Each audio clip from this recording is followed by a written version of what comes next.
Hello, ladies and gentlemen, and welcome to episode 109 of the Seezus Show. It's your boy, Sir Seezus, and I'm back after a couple days. I know I just released episode 108 to you guys, but I was just so excited because the playoffs are coming up, and I had to give you my in-depth analysis of the first round of the Eastern and Western matchups. I'm so excited. So I'm just going to get straight into it. But before I get into it, always have to be consistent with it. Last episode 108, it was your boy Sir Seezus and Trade XXIV. Both of us discussed the play-in matchups and predictions, and basically the ending to a very condensed NBA season as well too. Well, today Trey couldn't be here, so my brother chimed in and served as a replacement, and we're basically just gonna discuss these playoff matchups. So, without further ado, ladies and gentlemen, make some noise for my boy, my brother, Daryl Sharp. Let's get it. What's up? What's up? How you living, big bro? I'm good. I'm chilling, man. Here on the Sir Seezus podcast with my dog. I feel that. Talk I all feel that. things I feel NBA. that. Yeah, man. It's been a while since you've been on an episode, man. I can't even remember. I think last time was it you, Jew, and I? Yeah, I think so. Yeah, I don't even remember what the So topic was, but it had to be maybe like right after the draft or maybe before the draft, or yeah, I can't really remember. But I'm happy that you could set aside some time to talk about these playoff matchups as well too. So it's gonna be a pretty quick podcast, probably quicker than normal. I think on average my shows are about an hour and an hour 15 minutes, so this should be pretty condensed. Playing game starts tonight. Last one, Golden State versus Memphis. So I got to get ready for that and whatnot. But let's get into the always a pleasure topics, to rock man. with you. For sure, for sure. Let's get into the topics, man. So we pretty much got seeds 1 through 8 locked up. The only pending one that's available, or the only pending uh, series, is the 1 versus 8 seed in the Western Conference. Obviously, Utah is still waiting on the winner of Golden State and Memphis. I may look like an idiot or I may look like a genius when we go through these matchups. I had the Warriors already winning tonight, so hopefully they win. If they don't, then oh well, we're just gonna have to crop that part out as well too. But yeah, I mean, obviously, they say that you're a Miami Heat fan, and Miami Heat are gonna go up against the Bucks as well too. So shout out to Warren for making this fire doc. The Bucks are going to be the 3 seed. And the Miami Heat are going to be the 6 seed as well too. Now these teams met 3 times in the regular season: December 29th, 30th, May 15th. In all these games, Jimmy Butler didn't play, which is crazy.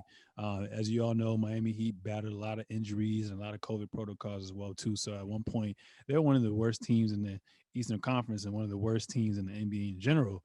At one point, I think they were like 8 games under 500, and they managed to claw their way all the way up to the top of the top 6 seeds, and they got a chance to rest and avoid not playing in the playing tournament. So that was very key for them as well too. So first meeting, Milwaukee Bucks blitzed them on the revenge tour type of situation. They won by almost 50 points. Damn. Second game, Miami actually got their revenge, won by 11. In the third game, Milwaukee won by a little over, like I think about 14 points as well too. Like I said, with all these games, Jimmy Butler did not play, and mind you, Miami shook up their lineup or their rotation or their roster, their personnel, whatever you want to call it as well too, and they were able to acquire, a big, and they're also able to acquire swingman Trevor Ariza as well too, and they also traded for Victor Oladipo. Now, obviously, Victor Oladipo is gonna, have some season-ending surgery, so he won't be able to play as well too. But we're definitely looking forward to this highly anticipated matchup. One, because everyone is kind of the everyone's kind of classified Giannis as being the next up, having the king to the throne. When we think of the Greek freak, we think of royalty. And obviously the last 2 seasons when the Bucks have emerged, these last 2 seasons when Giannis Antetokounmpo has been the 2-time MVP and also Defensive Player of the Year. Obviously with Kawhi, being traded to the North, they were up 2 games to 0 in the conference finals, and then lost 4 games straight. And then the next year, he had a little bit of ankle problems, but they ended up losing, I believe, 4 games to 1, which sucked. And they're looking for their revenge as well too. So it looks like Giannis And the Bucks have, you know, a chip on their shoulder as well too. They've been flying under the radar a lot as well. And you know, it should be a dogfight. But you know, what's your opinion on this matchup?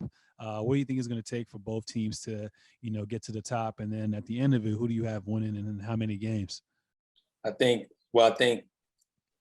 this might go. I think this is going to go 7 games. I think Milwaukee, with the addition of Drew Holiday, he adds another playmaker for the Milwaukee Bucks, so Miami doesn't have to zero in on Giannis.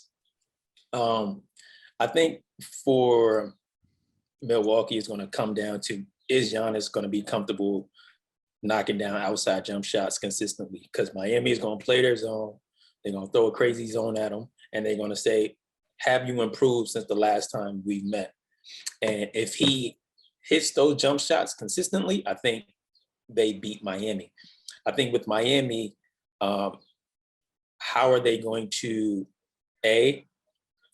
make sure they contain Giannis, because Giannis is going to get his number, but also worry about players like Chris Middleton, who can beat you inside and outside, Drew Holiday, who can create for other teammates. So I think Miami is going to have to worry about containing those 3 key playmakers and also being able to knock down shots, because I think the Bucks are a top 5 offensive team, so they're going to have to score with the Bucks as well. But you know, I'm a Miami Heat fan. I'm going to say Miami is going to win. My heart is saying that, but if I'm being realistic, I think the Bucks are going to probably win in 7 games. That's interesting as well too. Yeah. And what's interesting about not only this series but all the matchups in its entirety, last year was very unprecedented, right? Like everyone was in the bubble as well too. A lot of the Miami Heat players, excluding Bam and Udonis and Jimmy and Dragic, all of them were relatively new, you know, in the playoffs as well too. One thing holds constant is every possession is going to matter. You're literally preparing for a team night in and night out for over the course of 7 games as well too. It's not like the regular season where essentially you have every other game. I mean, every other night you have a game, so you're not really keyed in and locked in on that one particular team as well too. So I think it's going to be interesting as well too. And you know, it's going to come down to Giannis, like you said. You know, he's improved a lot this year as well too. It seems like he has more control. He's a little bit more comfortable in his jump shot. There's less pressure to go.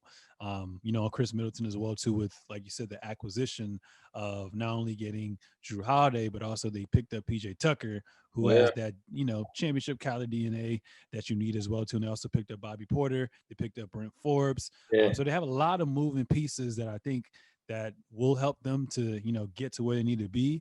But, you know, it's going to be, you know, Giannis's ability to read and react, because like you said, they're not only going to build that wall, they're going to throw different combinations of zones. They're going to go man. So it's not going to be the same exact defensive, you know, defensive strategy for for over the course of a game, because I forgot what game I was watching when Miami was playing. It may have been the Knicks. I don't really know who it was, but they literally went from 2-3 to 1-3-1 to 3-2 to man to pressing. I was like, yo, what the heck is going on? And that's so stressful because you have to not only rely on your instincts, but you have to rely on, you know, your personal, you know, team camaraderie with you guys actually sitting down and watching film as well too. But you got to be able to react on the fly. So now the thing is like, is Giannis going to be able to react on the fly? And he can only do but so much. Do we trust him in the clutch? Now we have this guy in Drew Holiday who's going to relieve that pressure. So show me what you got as well too. Chris Middleton already proven last year, obviously lost in 5. He played pretty consistent. Role players weren't necessarily knocking down their shots as well too. With Giannis getting much improved, Drew Holiday coming there, you know what we came in for. I feel like this should definitely take the stress off of Giannis and Chris Middleton as well too. So yeah, role players gonna have to knock down their shots, and you know Drew is gonna come down, you know, to Drew, Chris Holiday as well too. And another thing I'm curious about with this matchup as well too, being as competitive as, you know, individuals are, you and I, or you just NBA players in general as well too. When you see someone keep getting buckets on your ass, and you're the leader, or you quote unquote are the best player, you kind of want to say, all right, this dude's been busting your ass for a while. Let me guard him. And last year, with the games that Giannis was available for before his ankle injury, he didn't guard Jimmy Butler. And when he got asked after these post game interviews, they were like, well, he was like, oh well, I'm just gonna do whatever the coach tells me to do. Yes, that's true, but at the end of the day, like if he's giving you if Jimmy's giving you problems, if he's giving Milton problems, then I think you have to take that ownership and try to defend as well too. Now I think this time around, I believe that they're going to put multiple bodies on Jimmy Butler, but I think Drew Holiday is going to be and Milton are going to be the key assignments on him as well too, because you have to kind of cut the head of the snake off, right? So I think both of those guys are going to do a good job on him and make him work for his buckets. Jimmy's going to still put up his numbers, but they're going to take on that assignment, and then kind of like LeBron James in the latter part of his career, even through the middle of his prime as well too. Like for example, that series where it was Miami versus Chicago, and Miami ended up winning 4-1. First game, D Rose went off, and then LeBron's like, all right, let me shut this down. You know what I'm saying? So if Giannis doesn't necessarily guard Jimmy the whole time, obviously we're also in a switching era as well too. I would like for him to at least guard him going into the fourth quarter in pivotal moments or in the spurts as well too, to just give another look at it and make Jimmy have to decide as well too. So um, I think Miami can win. I mean, they're the Eastern Conference champs until proven otherwise as well too. I think it's going to be a dogfight, but I'm leaning towards the Milwaukee Bucks, even though I have much love for both sides of the spectrum as well too. But I think the Bucks, not being in the bubble, having home court advantage and fans actually being able to come back as well too, that's going to be something that's going to work in their favor. And I'm also going to I'm also wondering with these young players, like we mentioned, Duncan Robinson, the Kendrick Nunn, a Bam Adebayo, a Tyler Hero as well too. Are they going to be ready to be in that hostile environment? Obviously, it's not going to be at capacity, but are they going to be ready to be in that hostile environment and be able to perform as well too? And because in the bubble, you're literally just in a box. Now you have to not only worry about your job, but But other extracurricular activities that's going on as well too. So if they can essentially have their mind right. They already have a great coach with Eric Spoelstra. And if Jimmy Butler, a lot of times last year with Jimmy Butler, he kind of took what the defense gave him.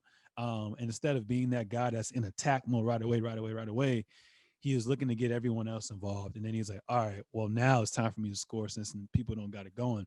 I think he has to be in attack mode from the jump if they're going to want a shot as well, too. But a lot of bias for them. I can see Bam guarding Giannis as well too. I can see Jimmy guarding him for a little bit as well too, and also Trevor Ariza as well too. And you have Dedmon, who's a tree there, who's newly acquired as well too. So they got a lot of bodies there as well. So it's going to be a dogfight. But if I had to choose, my heart wants to go with the Heat, but I think Giannis knows what time it is, and I think he's going to leave it out on the floor. So I got the Bucks in 7 games. So I mean, everything you said, I agree. I think to answer your question, like, is playing in a hostile environment going to affect players' ability to perform well?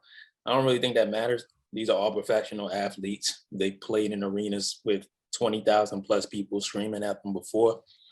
I think with Miami, they have playoff experience, like deep playoff experience. So I think what is going to come down for Miami is where do they find scoring from, right? If Jimmy Butler isn't playing well. Tyler Hero kind of struggled early this year. Is he going to be the Tyler Hero that we saw last year, who provided those quality minutes off the bench, right, and produced at a high level? So I think that's going to be Miami's concern. Where are they going to find scoring from? For me, I think that the Bucks defense, they have a top tier defense. They have a top tier offense. It's just going to be too much for the Miami Heat to really deal with. But I think it's going to go 7. It's going to be a very competitive series. I just think at the end of the day, I think Milwaukee has a little bit too much for Miami. Okay, cool. And then the next, I'm keeping in the East, and we're going to go to the West as well too. So this 4-5 matchup is going to be very, very interesting as well too. We have a revitalized New York Knicks, revamped New York Knicks team, who's led by Coach Tibbs and also by their all-star caliber player Julius Randle to go along with this company as well too. And they're going to go up against the Atlanta Hawks, who we've had high hopes for since Trae Young has gotten drafted and pretty much given the keys to this organization as the star player as well. So some things to kind of look out for as well. Knicks are going to have home court advantage. I don't remember the last time the Knicks had home court advantage. So they're the number 4 seed going up against the Hawks, who are the number 5 seed as well too. They played 3 times. January 4th, the Knicks barely won by 5 points, 113-108. 15th of February, the Knicks won again by 11 points, 123-112. And then New York won again in overtime, 137-127. So it was a series sweep. And if memory serves me correctly, let me do these calculations real quick. Julius Randle in those 3 games averaged 37 points. So you have one of the top ranked defense going up against a high power offense. And then, you know, on the offensive standpoint, you know, you got Trae Young, who, you know, most consider probably one of the most skilled, you know, young point guards under 25. You got the swingman they newly acquired, Bogdanovich, who's been averaging 16 this year, is a great shooter and also playmaker. DeAndre Hunter, who's had a good year, averaging 15 points per game. Lou Williams as well too, who's one of the reigning 6 men as well. Danilo Gallinari, who's had a great, revitalization of a career as well. Solomon Hill, Kevin Huerter. They have a lot of different pieces with Clint Capella, who's been playing damn good for the center position as well too. So I think it's going to be, a pretty solid series. I don't have too much to say as well too, because I haven't really watched the Hawks play as much as I'd like to.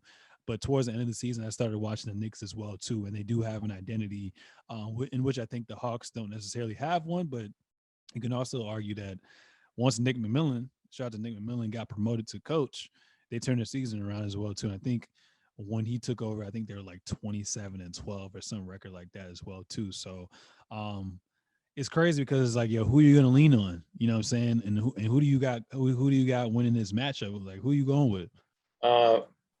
Because I think both teams are led by young players as kind of like their best players, is going to be interesting. We've never really seen Julius Randle be the leader of a playoff team, nor have we've never seen Trae Young be the leader of a playoff team.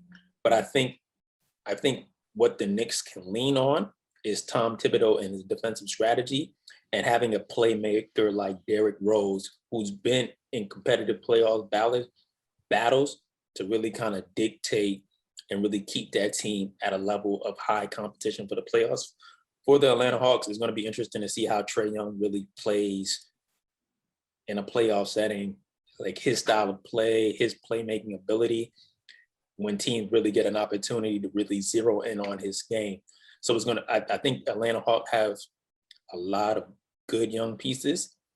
I personally think this series is going to go 6. New York is going to win, just because I feel like New York has a better defensive strategy, and I think they have better players when it comes to playoff matchup. I don't necessarily think the Hawks really match that well with New York.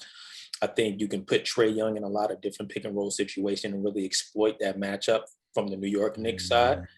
So it's just going to be really interesting to see what type of offensive strategy the Hawks use against the Knicks, especially a Tom Thibodeau defense. So that's going to be interesting to see. But with that being said, I think it's going to be good. It's good for New York to have the Knicks in the playoffs. We're going to see Spike Lee out there. But, it's going to be a good battle, but I got the Knicks winning in 6.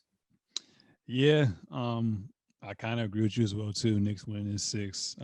If they really up for the challenge, 5, but I think 6 is reasonable. I think Atlanta's going to be able to, sneak and get 2 home wins as well too.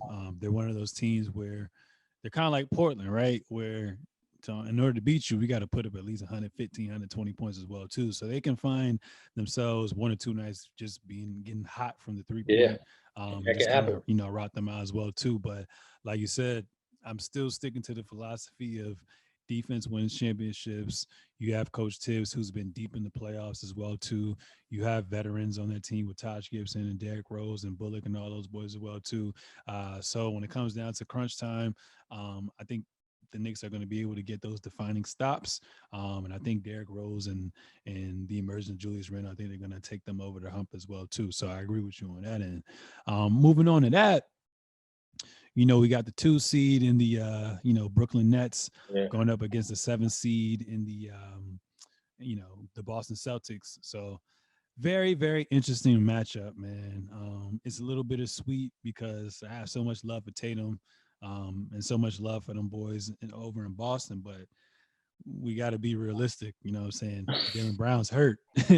Jaylen Brown is hurt. He injured his wrist, and he had surgery, and he's not going to be, be able to touch a basketball for another 3 months as well, too. So that's going to really hurt for them as well. Um, and that sucks, So it seems like everything. They're one of those teams, right? Where I was talking to Trey about this all year long during the season. We were like, yo, like what's good with the Celtics? Like their identity is kind of gone. Like has Gordon Hayward leaving and this player leaving, like has that really took a toll on them as well too? Because they pretty much had the same core, and they added some solid pieces and like a Tristan Thompson, Evan Fournier, and whatnot. So I thought they would be poised to be able to make a deep playoff run as well too.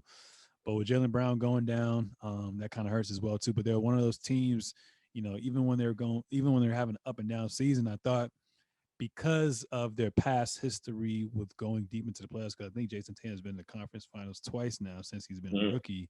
They had that to lean on. So I don't know if it's a true phenomenon where they say, players can, or teams rather, can turn on that switch. But if there was a small sample of teams that could turn on that switch, I think the Celtics would be one of those teams as well too. But what Kemba are we going to get? I mean, he's been looking healthy as of late. Obviously, he missed the first chunk of the season as well. This team has also been battling COVID, especially Jason Tatum. There's been nick and knack injuries all throughout this roster as well too. So what works in their favor is that James Harden, Kyrie Irving,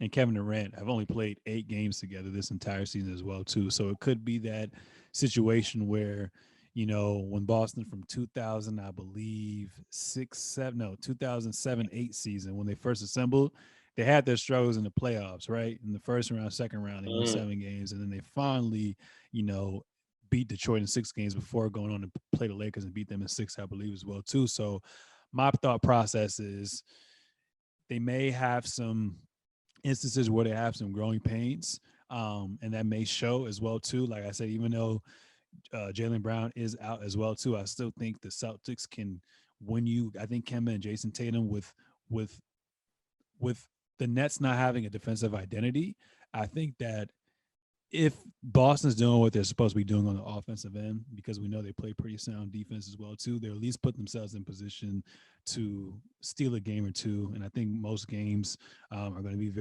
relatively close games as well too. I think Jason Tatum has earned that right to say he can at least win you one game in a playoff series as well too. But for them to win, Jason Tatum got damn near average 40, Kemba got an average 30, and everyone just has to, give their lion's share of the end as well too. But I personally think this is probably going to end in 5 games. Like I said, I think with Jason Tatum, he'll give you, him and Kemba will go off in one game and give you that. But we're looking at one of the best offensive threats that we've ever seen before.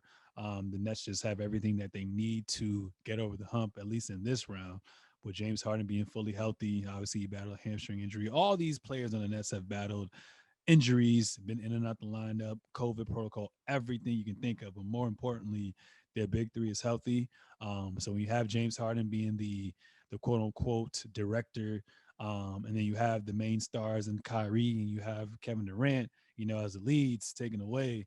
I think that's going to really, help the Nets get over the hump as well too. I think it's just going to be overwhelming for the Celtics. And that's definitely going to show as well too. So if I had to make up a decision, I would definitely go with the Nets in 5. What are your thoughts, and what do you think the keys are to, whoever you think is going to win the series? I think the Nets going to win the series. It's just a matter if it's going to be a sweep or a gentleman's sweep. I think it's unfortunate that Jaylen Brown isn't there. You're talking about an all-star, a guy who's going to give you 20 plus points. The one good thing, like you mentioned, for the Celtics is that the Nets defense has been inconsistent all year.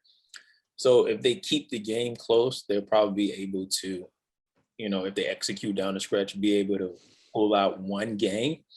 But I just think James playing, Kyrie playing, KD playing, that's just, ain't nothing you can do with that. There's nothing you can do with that. We talk about 90 points from 3 players. Like, there's nothing you can do with that. Yeah. So I got the Nets winning them. I want to give JT some credit and say 5, but it might be a sweep.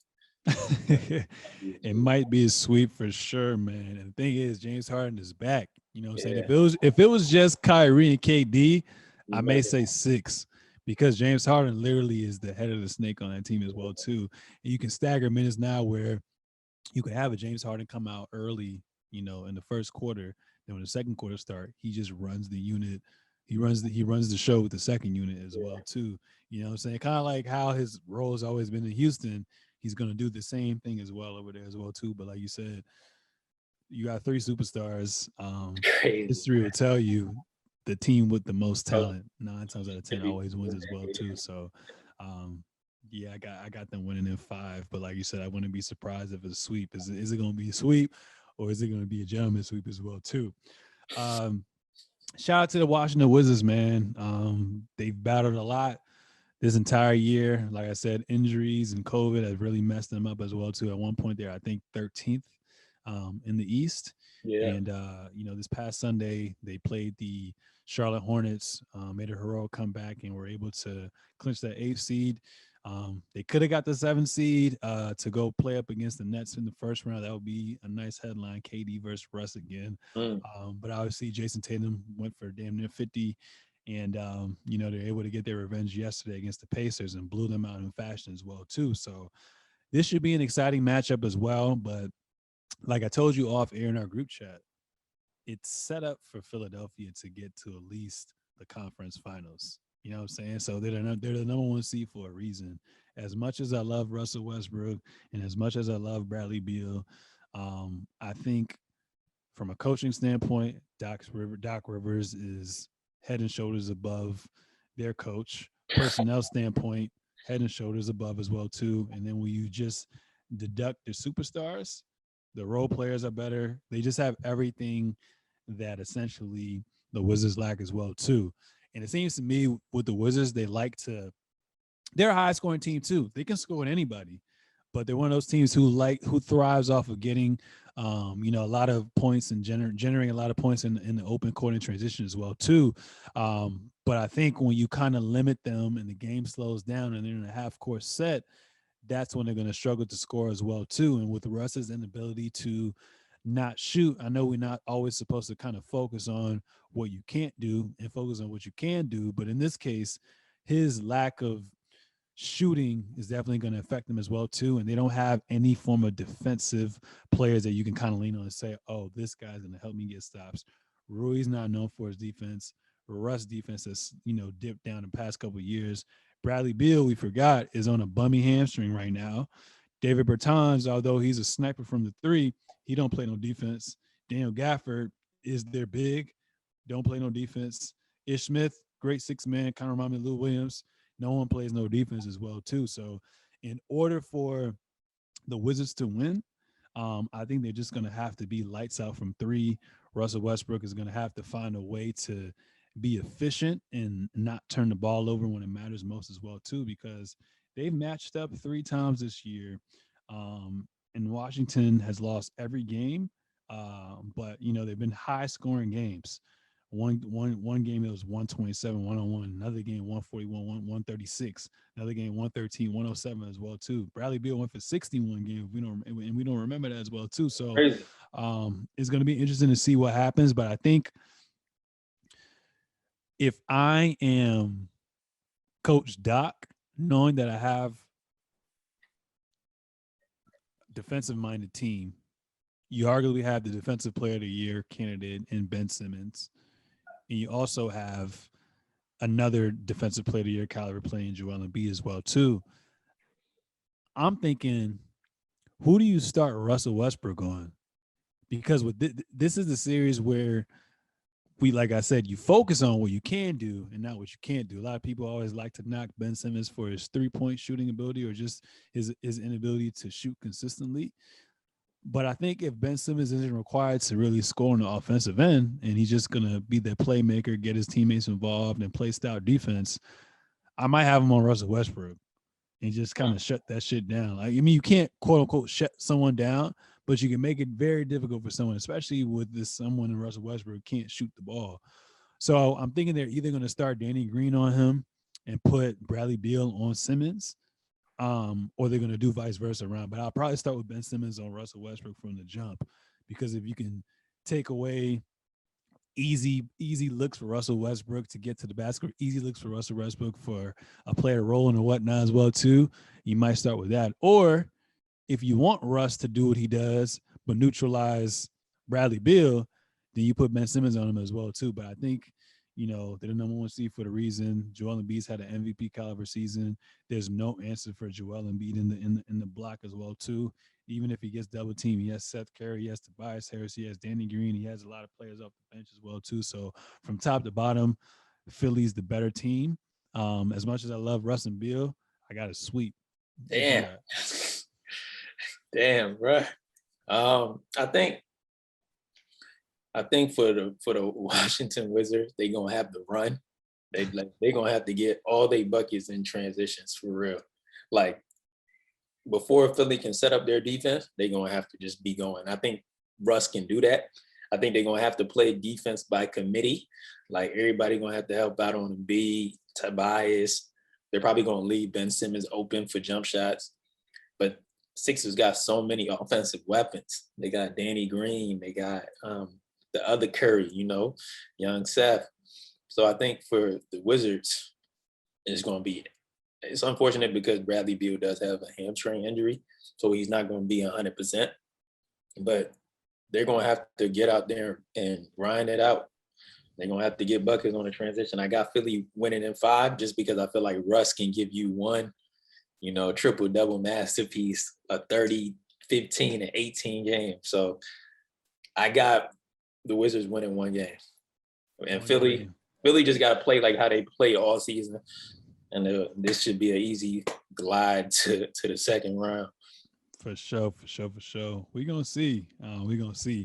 Moving on to the West. Like I said, ladies and gentlemen, I'm sorry if I look like an idiot, in the next couple of days when you guys listen to this. And like I said, I'm either going to be an idiot or a genius. So I believe tonight, which is the 21st on a Friday, that the Golden State Warriors are going to beat the Memphis Grizzlies to get that 8th seed as well too. It's just set up for the Warriors to win. 1, you got Steph in MVP conversation. 2, he's one of the most popular players. 3, we want as much viewership as possible. So it just makes sense for the Golden State Warriors to represent and get that last 8th seed as well too.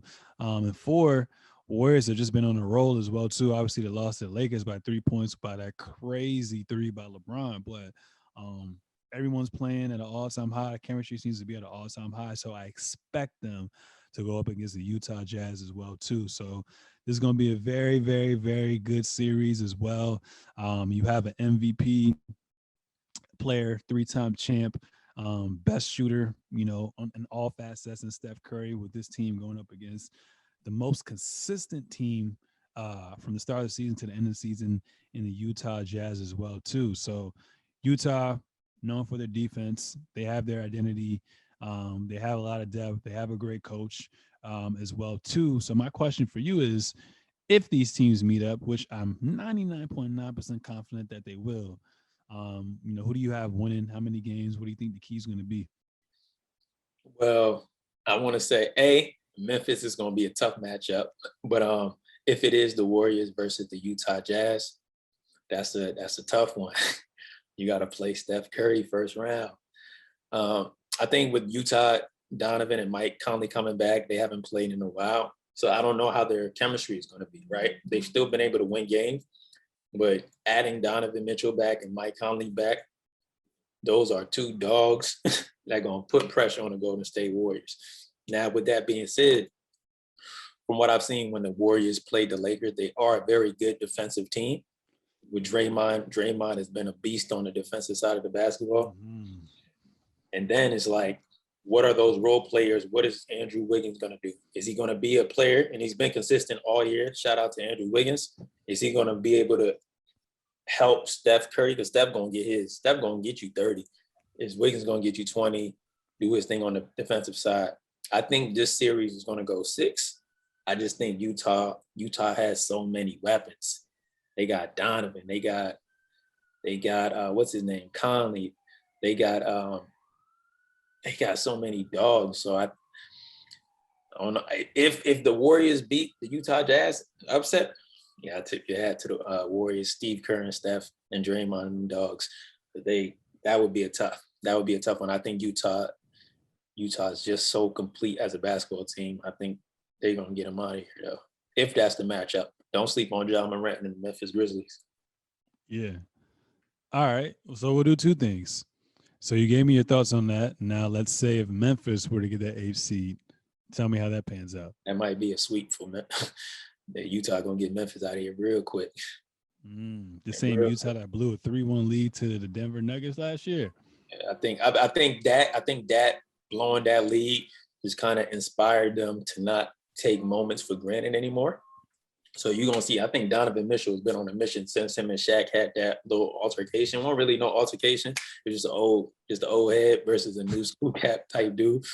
But I feel like since then you've seen Utah Jazz has turned the switch, and they've been dogs since. So, and I think Ja Morant still needs to work on a little, like his outside shooting a little bit more. And I think that team, though they do have what's his name? Dylan? That's his name. Jazz. Yeah, no, the Memphis Grizzlies. What's his name? Dylan Brooks. Dylan Brooks. He's tough. He's super tough. And they have the other dude that's coming back off an injury. They've been monitoring that. I just think Memphis, though they're an exciting up-and-coming team, I just think going against Utah right now would bode well for them. So that's why I said Utah probably wants to play Memphis because that would be like a little nice get ready up for the next round. If they play the Warriors, that could potentially go 7 games, and that could get ugly. It could get real ugly if Steph get hot. Yeah. Love Utah. I love Donovan Mitchell. I feel like he's been kind of slighted all season as well too. It's crazy because after that ankle injury, he kind of went down. But even before that, no one was really considering him as an MVP candidate because if we're gonna go off the last couple of years, typically speaking, if your numbers are comparable to your team's success, then you should be in MVP consideration. So for him not to, get any recognition before his injury is kind of crazy as well too. So, but like I said, they've been the team that's been the most consistent. They have a lot of depth at all positions as well too. They have reigning defensive player of the year, Rudy Gobert, to protect the paint. So I think it's going to be a huge game of chess as well too. And like you said, what can work in Golden State's favor is they've kind of been on this tear where they have their identity, they're playing through stuff, everyone knows their role, and trying to reintegrate, like you said, to Mike Conley, who just came from a hamstring injury, and also Donovan Mitchell, who is set to come back game 1. They may kind of be a little out of whack, out of rhythm when Golden State has just played every game basically like it's a game 7, especially with these playing games as well too. So I think Golden State steals that first game, and then Utah responds back. But it's going to be a back and forth situation.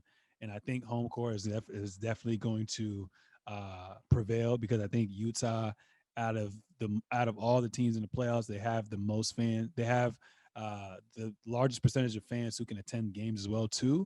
But it's going to take a while to kind of cut the head of the snake off. If the Warriors had James Wiseman, that would be very interesting. It's crazy because they didn't really start to take off until he got hurt as well too. But James Wiseman would have been key as well too. And it kind of also makes me wonder, like, how would they have been, with Wiseman and with the Klay Thompson as well too. And I think Eric Pascal is hurt and another player's hurt. So they've been battling an injury bug as well too. So I think they've only been running like 8-man rotation. That's crazy. Even though I have as much respect for the Utah Jazz, I'm going to say Utah Jazz doesn't get the job done until game 7.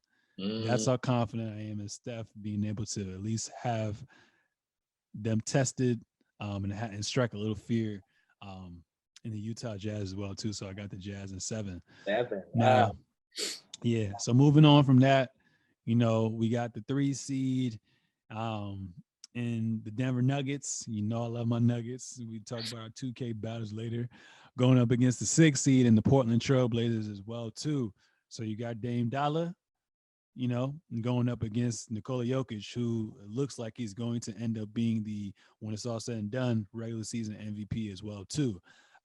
So the first thing that kind of comes to my mind when I hear of these teams right here is 2 years ago when Portland finally got over that hump and got to the Western Conference Finals to, get swept by the Golden State Warriors, which is crazy because they're up, like at least 15, 17 at half each game. I remember CJ McCollum, game 7 on the road in Denver, killed them, sent them home, literally packing, which was crazy. Both teams are relatively healthy. Obviously, my boy Jamal Murray, who's one of my favorite point guards, is out. But the show must go on. He's gonna be back strong. He's gonna be back strong, but the show must go on regardless as well, too. So it's gonna be one of those games where it's gonna be who outscores who. You know what I'm saying? And what role players are gonna step up as well, too. Both equal, in my opinion, as well, too. But I really don't know with this one, man. I'm leaning on you for this one. Who you got and why? I got Portland winning in 6. I think Jamal Murray, that hurts. Obviously, what he brings to the table. He was fantastic in the bubble last year. If he doesn't go down, they probably get a top 2 seed. You don't know.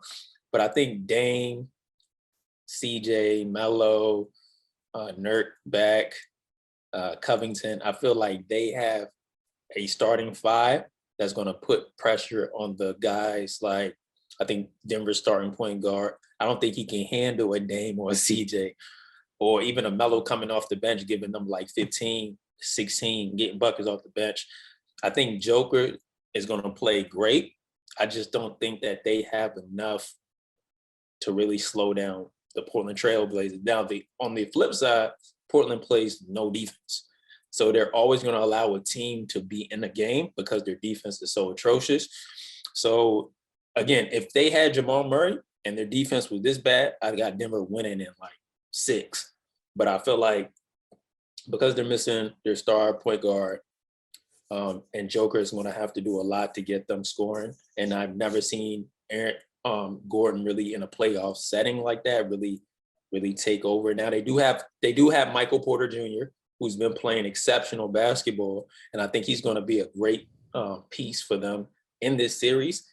I want to see how he's going to play being the second option and how Gordon is going to play being the third option. The one great thing about Joker is he can facilitate as a big, so you can run your offense through him, and he can really pick apart that Portland defense. But at the end of the day, I think the firepower that Portland will have against them will be too much. But it's going to be a very competitive series. It's going to be a very competitive series. Oh yeah, for sure, absolutely. I think Dame is going to play relatively well, but I think there's going to be moments where he's struggling in the sense because even though they're missing Jamal Murray, Denver has a lot of size as well too. Yeah. And with small guards who are athletic, size is definitely going to bother them as well too. So they're going to put multiple bodies on him. But you're going to have to kind of pick your poison if you're Denver, right? Are you going to try to take the ball out of Dame's hands? Because if you take the ball out of his hands, CJ can score the best of him as well too. And like you said, he can go crazy. Getting Robert Covington, getting Derrick Jones Jr., having Melo, Nurk is finally healthy now as well too. You have all these players, and they got Norman Powell as well too. They got a lot of firepower on the offensive end as well too. But I think Jamal Murray is specifically designed for playoff basketball. Oh, facts. He's a dog. Especially to crush him as well too. So I think although Michael Porter's been playing well, he may play well this series as well too, just because Portland doesn't have the best defense. But I think with no Jamal Murray at the end of the day, this is just going to be too much of a load for Jokic to carry as well too. So I got Portland winning in 7 on the road and Denver to advance to the second round as well too. So I'm not mad at that. That's going to be very interesting, man. I'm not mad at that. Moving on to your GOAT, King James. Obviously, I'm ready for this Drake bar whenever you come out about seeing triple rims and whatnot as well too. But obviously he's been battling ankle injury. He's missed the most games of his career in his season. AD was been in and out the lineup, kind of missed about a couple months as well too with that calf injury. They just acquired Andre Drummond as well too. Dennis Schroeder's a new piece this year as well too. As far as like the post acquisitions, we haven't really seen them on the floor together. So we only got to see a glimpse of them for 2 games, which was a couple nights ago, and then the very last game of the regular season when Dennis Schroeder came back as well too. With LeBron James, he loves to have a routine. He loves to have consistency. He loves to have his chemistry at an all-time high as well. Obviously, he made some comments a little whiles back saying he'll never be 100% again. Some people kind of take that out of context as well too, but I kind of understand what he was saying. But he does have a banged up ankle. He's monitoring. So it was great for him to actually win and get the 7th seed so he can just have another day to rest as well too, as opposed to playing tonight and having to go fly and take a plane to Phoenix the next day. You know what I'm saying? So it was good on his portion. But at the end of the day, these are the defending champs, right? And they're going up against the red hot Phoenix Suns, who have been one of the most consistent teams as well too, led by Chris Paul. I'm gonna let you steer the ship, man. Who you got winning? What's the key to any team winning? Who you got winning? And why? Well, first I want to say shout out to Monty Williams. Should be coach of the year. Coach of the year, phenomenal coach. Shout out to what he's doing with that, doing with that organization. Shout out Monty. Shout out to the Phoenix Suns. I think Chris Paul, he's provided that type of Chris Paul leadership where they're competitive all game. They know they sets. They get into their sets well. At the end of the day, I think this series is going at most 6. I have the Lakers winning in 5. I just think the Lakers, even with Anthony Davis and LeBron out, they still maintain a top 3 defensive team in the NBA. Like, let that sink in. Like, now you're bringing LeBron back, who has an extra day of rest.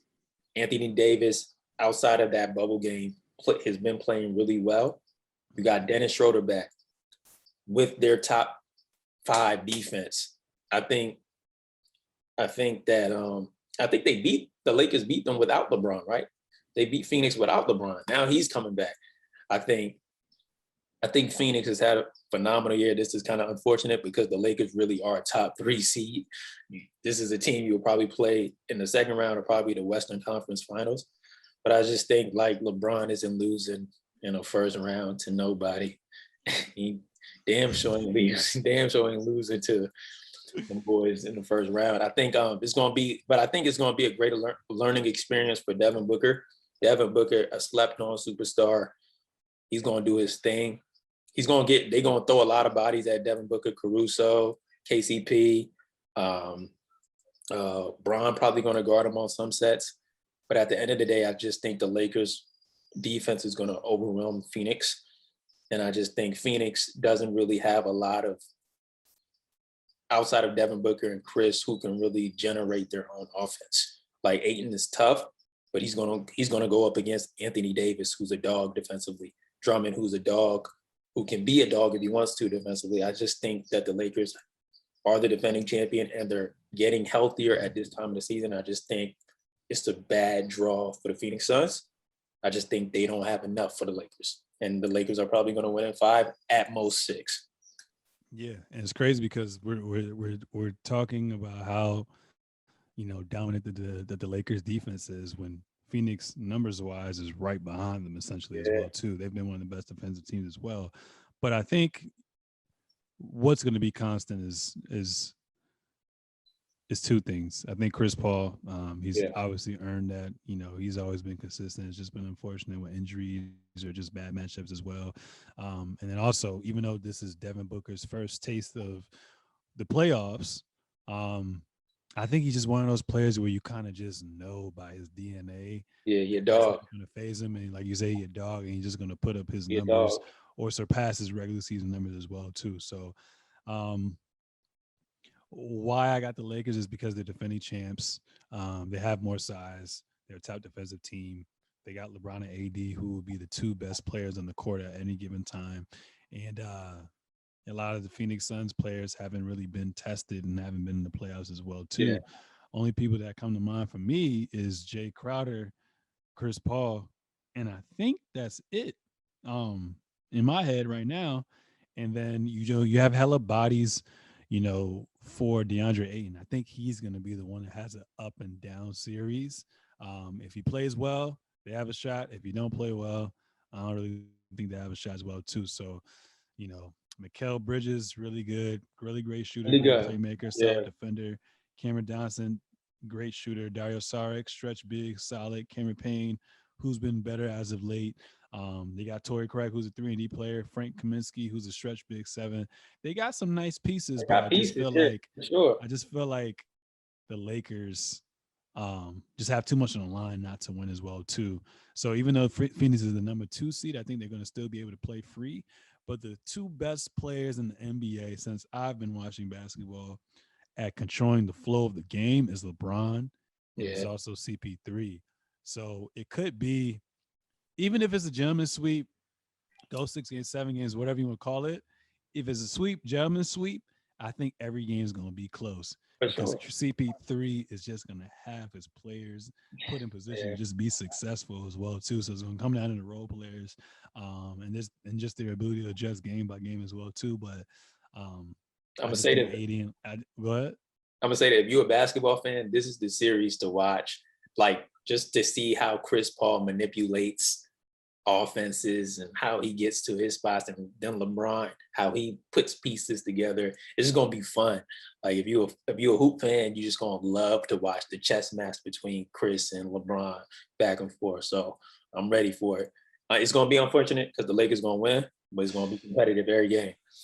Yeah. So I was talking to Warner earlier. I wanted to say sweep, but I was like, I can't be that disrespectful to CP and the No. Phoenix Suns. But I think it's a gentleman's sweep.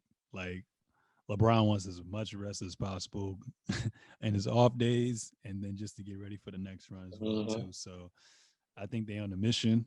Now, this is barring any injury. Obviously, if something happens, then the whole series can completely change. That's for But any series. that's for any series and for any team. You're right. But barring any injury, I got the Lakers in 5, and that's no knock on Phoenix Suns. They had a hell of a season. Hell of a season. They're only gonna get better from here on out as well too. So willing that Chris Paul can play at this high level, but um, the Lakers are just the better team. It just kind of sucks because no one thought that AD and Brown were going to be out most of the season, right? And they ended up having to dip all the way to the 7th seed. Yeah. So it just kind of sucks how cards were dealt, but it's still going to be an exciting series, Deal whether with it's them. a 4, 5, 6, or 7 games, and like you said, it's going to be a battle of the floor generals, Yeah. aka best friends as well too. So that's going to be a hot ass Man a boat. series. So moving on to this last one as well too, and I'm so blessed, so excited that I'm going to be attending game 1 tomorrow. I know you hype. Yes sir. Clippers versus Dallas Mavericks is going to be a pretty damn good Great series. game. I ain't gonna lie to you, man. Last year, and I believe this with my whole heart. Obviously, it was in a different environment. They're kind of in a simulation, but last year, if Porzingis don't go down and Luka don't tweak his ankle with PG mind not being right and play not being right, I really, really, really, really, really, really, really had Dallas beating them, Damn. which is crazy. Like Luka is just one of those guys who's basically like a Bron without the defense. He's literally Bron, and he puts everyone in position to be successful. And like I said, Porzingis tore his meniscus last year. He seems relatively healthy. If he's on the floor, that's going to be a completely new story as well too. So I believe, as far as the season series, I think they only played each other, I want to say 3 times, and I think the Clippers only won 1 game as well too. But there are a lot of different, injury related problems as well too. I do remember that one game where I think Kawhi rested. The Clippers lost by 51 game, and I was just like, "Yo, what the hell is going on?" So that's going to be pretty interesting as well too. But I'm I'm looking excited. I'm looking excited. I'm looking forward, and I'm excited for this matchup as well too. I think it's going to be one of those things where it's just a dogfight.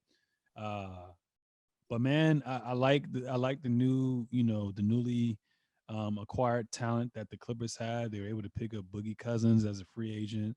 They were able to sign Luke Kennard. They were able to sign Serge Ibaka. They were able to sign Nicholas Batum. And what's going to be key for them is playoff Rondo as well too. So the Clippers literally, if you look at every team in the Western Conference, excluding the Jazz, and I guess you can say the Lakers as well too, from a depth position, from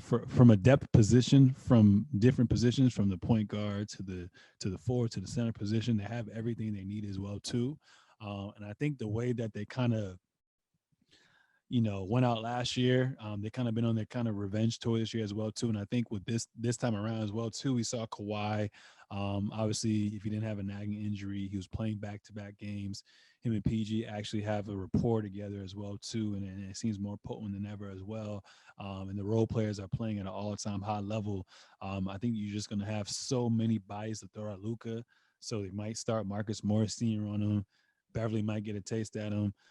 You might also have Kawhi on for a little bit, PG on him for a little bit, Batum on him for a little bit as well too. So you got a lot of buys to go at Luka. So they're just going to try to wear and tear him down, try to get the ball out of his hands.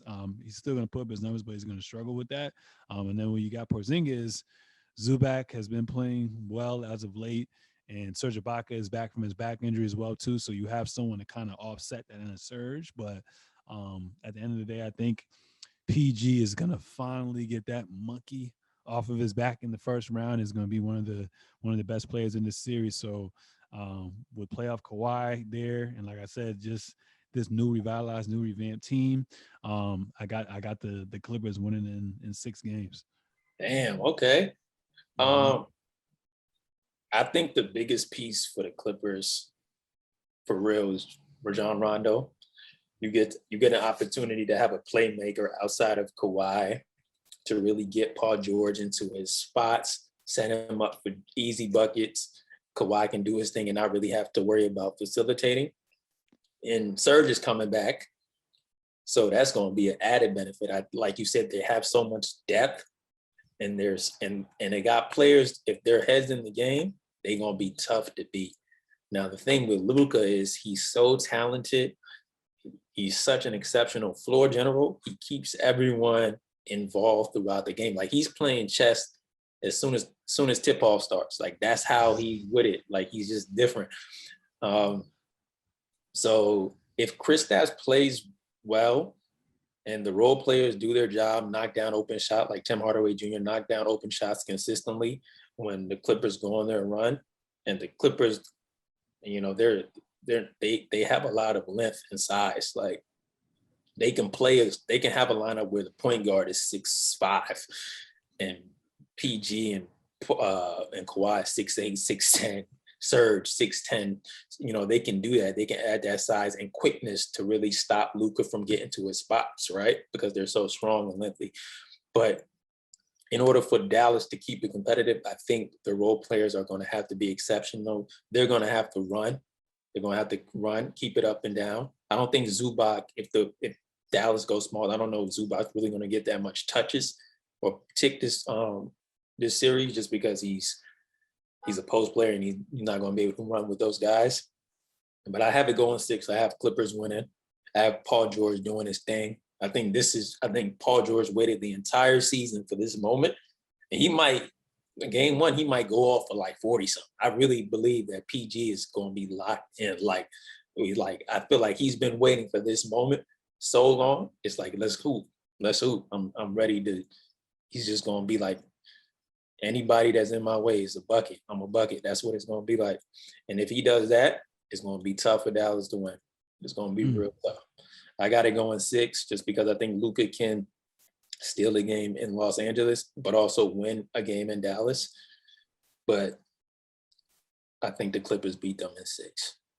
Yeah, I agree with you as well, too. And like I said, this home court advantage is going to be everything, for not being in the bubble as opposed to last year. So before we end things as well, too, who do you think has the most pressure on them in the Eastern Conference going through these playoffs, and why? So I think the most, I think the most pressure is probably the Brooklyn Nets because they got three superstars. And like you said earlier, if you have the most superstars, you should go to the NBA Finals because you have the most stars. But I also feel like Philadelphia having the easiest schedule, if they don't make it to the Eastern Conference Finals at least, what are you doing? Are you keeping Ben and Embiid, or are you going to blow them up? And then there's also Giannis, right? Like you have two MVPs, but in basketball terms, what do you have to show for it in terms of success? Like, are you going to be a two-time MVP that can't get past the first round or even make it to an Eastern Conference Finals for a consecutive year again? Or are you going to be the MVP that takes your team, which has gotten better? Are you going to take them to the next level? So I think if I'm saying the most, just because the Brooklyn Nets have had the most drama associated with their team all year, and you have three of the best players at their position, like they have to make it to the NBA Finals, or people are going to say like, yo, they were just a circus this entire, you know how the media does it. But I think each of those upper echelon teams have their own pressure and their own challenges to overcome. So it's going to be interesting. I think at the end of the day. So you got Brooklyn Nets. I got the Brooklyn Nets being the most pressure team just because of the media attention around them. I said player.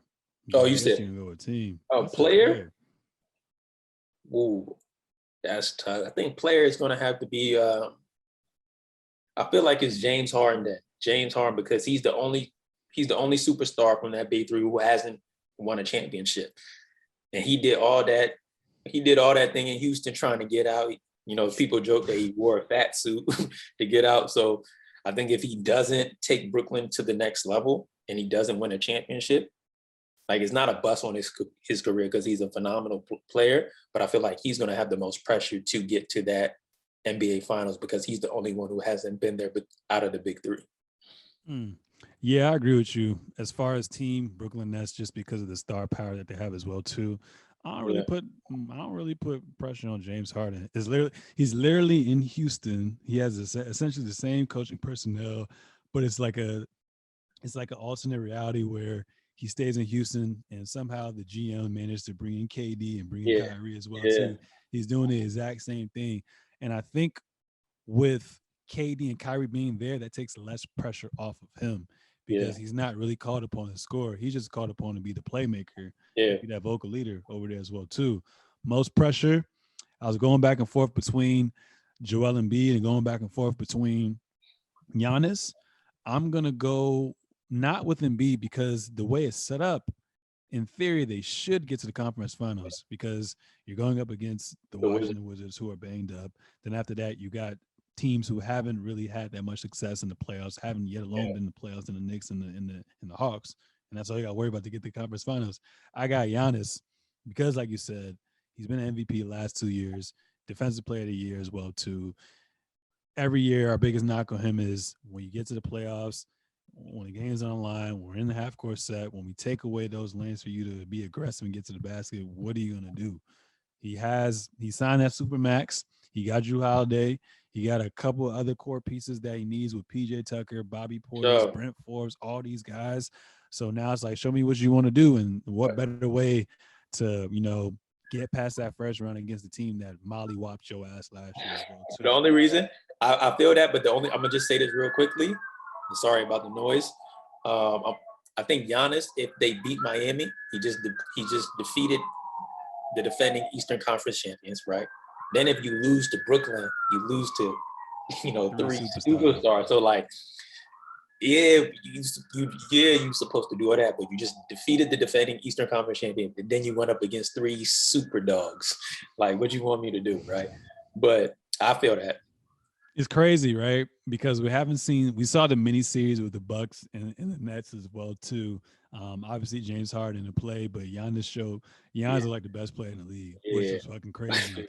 But I'm interested to see how, if the Bucks can get past the first round, how is that dynamic going to be with James Harden there? Because they don't really have a scouting report on him per se as well.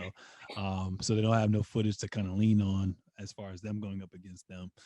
So it's crazy because like I think the Bucks are actually a better matchup to go up against the Nets as opposed to Philly for some odd reason. I don't know why. I just have this instinctive feeling. Because Giannis But is unstoppable. yeah, but I think the Bucks. I'm gonna sound like a nut here. I think the Bucks have a better shot at beating the Nets as opposed to the Miami Heat for some reason.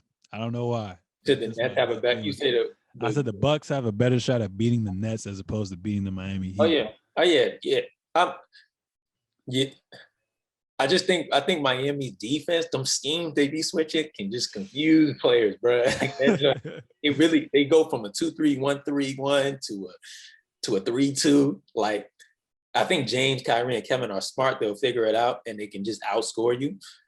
I just think the Miami just doesn't have enough offensive firepower. If Victor Oladipo was healthy, that's a different conversation. He's not. So I think like I agree with you. I think the Bucks, out of all the teams in the East, I think it's the Bucks and the 76ers who can challenge the Nets, who can really give them a run for their money. So turning gears over, what team you think has the most pressure in the West, and then followed by that, what player has the most pressure in the West? I guess we go with teams first. I think with teams, I think it's damn. I'm gonna say the Lakers because you're the defending NBA champion. And whether it's right or wrong, some people have critiqued the bubble ring. Was it really a ring? Was it wasn't? Did the Disney Plus trophy? Yeah, I say they won the championship. They were the best team that year. And if it's not the Lakers, I would say then the No, Utah you stick Jazz. with one. Stick with one, bro. Stick with one. Stick with one. It's the Lakers. It's the Lakers. The most precious team. Because they're the defending champions and people want to see if it's real.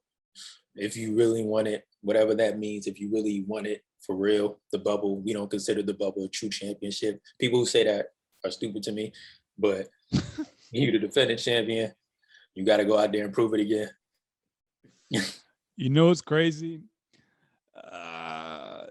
You can argue Utah Jazz, but I was going to if you say really that. look at every single team, all 30 teams, or I guess all 16 teams are in the playoffs right now. Obviously, Donovan Mitchell went down towards the end of the season, but they're one of the teams who, before that, didn't have any injuries, no COVID problems. You ain't hear nothing from them. So they kind of were already ahead of everybody as well, too. And they have so much depth. They have two players off the bench, and Joe Ingles and Joe Clark and Jordan Clarkson, who are both nominated for Sixth Man of the Year, to go along with D-Rose as well, too. But they had so much depth that they were able to, just stay pretty much at 500 and still get a number one seed as well, too. Obviously, they're the best team in the entire NBA, but for some reason, like I said, they lost last year. They blew a 3-1 lead, so I don't really have them having too much pressure. I think they should get past the first round. And in the second round, they're probably supposed to go up against LeBron James. Do you really have them favored against the King if he's relatively healthy? No. You can argue the Lakers as well, but LeBron and AD already proven themselves. They already got a championship. Yeah. And what works in their favor as well, too, they win, the media, everybody glorifies them. They lose, LeBron won't 100%. You know what I'm saying? So it's a double-edged sword with them as well, too. So for most pressure, I got the Clippers. One, Kawhi Leonard. Yeah. We already know about the whole backstory. Got traded from San Antonio, go to Toronto, win a championship that year. LeBron tries to recruit him to play with AD and himself. He says, no, I'm going to basically stay in the same arena as you, and I'm going to go at you. He basically takes away all the draft picks for the Clippers, brings in PG. PG, known as playoff P, has a meltdown last year. Both of them have a fucking meltdown last year as well, too. And then this year, they said this is a revenge tour. They revamped their roster. They have a chance to get the 3 seed, and then the last 2 games, they bench all their players to get the 4 seed. So they can avoid playing the Lakers as well, too. So now it's just like, show me what you got. Like, if you don't at least get to the conference finals, then y'all ain't never going to win, to me. If y'all don't get to the conference finals this year, then y'all ain't never going to win. So I got the most pressure on the Clippers. And also most pressured player is probably Paul George as well too, because everybody, regardless of what you say from the East and West, eyes are going to be on him. Views going to be through the roof. Is PG going to play great? Is PG going to play bad? If He he gonna play play great, great. if he play great, oh, this is what you're supposed to do. If he play bad, you're too talented to be playing this bad as well too. So that's my player. But who's For your player? PG, he can't worry about what people say. They just talking. Like if you a hooper, and I've seen PG play live, he a real hooper. Don't let nobody tell you he not no hooper. He a real hooper. So salute to PG. The most pressure player in the Western Conference, to me, I love this player, but I think Damian Lillard, like for real, like because if they don't perform well, and you have CJ, Melo, Nurt, Powell, Covington, all these players, and you the head of the snake, and you don't, and your team doesn't at least make it to the second round, or even don't make it to the second round, and don't have an opportunity to play the Lakers and really compete against them. What are we doing with this basketball team now, right? Because the Warriors are not the Warriors. They're still missing Clay, Wiseman, and other key players. And, other players in that Western Conference are banged up. If you can't win with this team, right, even though y'all have battled injuries, what does the future look like for the Portland Trailblazers? And that's not an indictment on Damian Lillard. I think it's an indictment on what direction the organization wants to go on from a star player like Dame. So I think the most pressure in this playoff series, in terms of if a player doesn't compel his team to get to the next round, is probably going to be Damian Lillard. And the reason I say Damian Lillard and not Paul George is because I feel like the Clippers are going to win the first round. They're going to make it to the Western Conference Finals, in my opinion. It's going to be a Laker versus Clippers Western Conference Final. I believe that. So. Interesting. Well, that was a great playoff preview. For any last words? Man, it's always great kicking it with my young bro. You know what I'm saying? We got to tap in. You came, pulled up on me last week. Got to do it again, man. For sure. So I'm looking forward to everything. I'm looking forward to this playing game that's coming up in about a little over an hour as well too. But ladies and gentlemen, that was episode 109 of The Seezus Show. Make sure to subscribe on all forms of social media at The Seezus Show. And on that note, we out. Peace.